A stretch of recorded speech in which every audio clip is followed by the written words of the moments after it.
Mas hihigpitan pa ng Bureau of Jail Management and Penology ang kanilang pagbabantay laban sa iligal na droga. Sa pag-upo ng kanilang bagong pinuno, isa sa kanilang tututukan ang paglalaan ng mas maayos na mga pasilidad para sa persons deprived of liberty.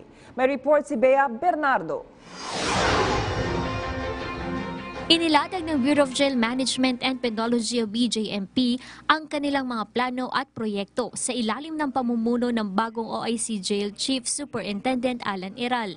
Sa sentro ang mga ito sa pagsasaayos ng kanilang mga pasilidad, pagpapalakas sa kanilang hanay, paggamit ng tama sa inilang budget at pagtiyak ng maayos na kalagayan ng mga persons deprived of liberty. Itong 4J strategy na ito, in line din po ito doon sa ng ating Pangulo na tapang at malasakit. Patuloy din ang kanilang ginagawang internal cleansing sa ahensya. Giit ni Iral, dapat malinis ang kanilang hanay laban sa mga tiwaling jail officers. Yun ang isa sa mga directive ko po sa ating regional directors na nagkaroon kami ng first quarter management conference.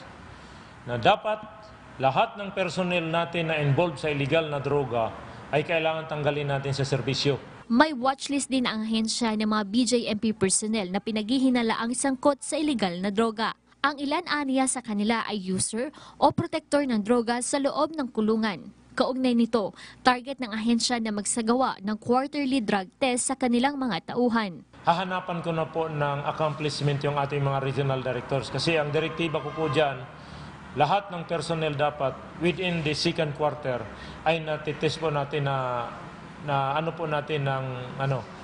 dapat naka-undergo sila ng drug test.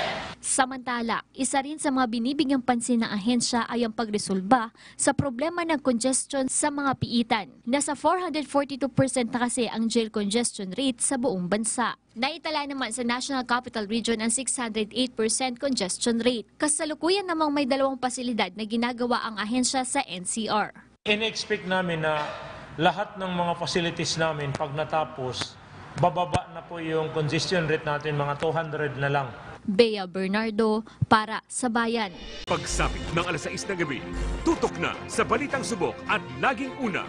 Muling nagmamala si Pangulong Rodrigo Duterte laban sa mga sangkot sa katiwalian at iligal na droga. Balitang napapanahon at laging maaasahan. This weekend, nagpapaulan pa rin sa malaking bahagi ng bansa ang Southwest Monsoon o yung hanging habagat. Balitang masusing kinalap para sa kapakanan ng mamamayan. Mahigit 100,000 trabaho sa loob at labas ng bansa ang naghihintay sa mga job seeker.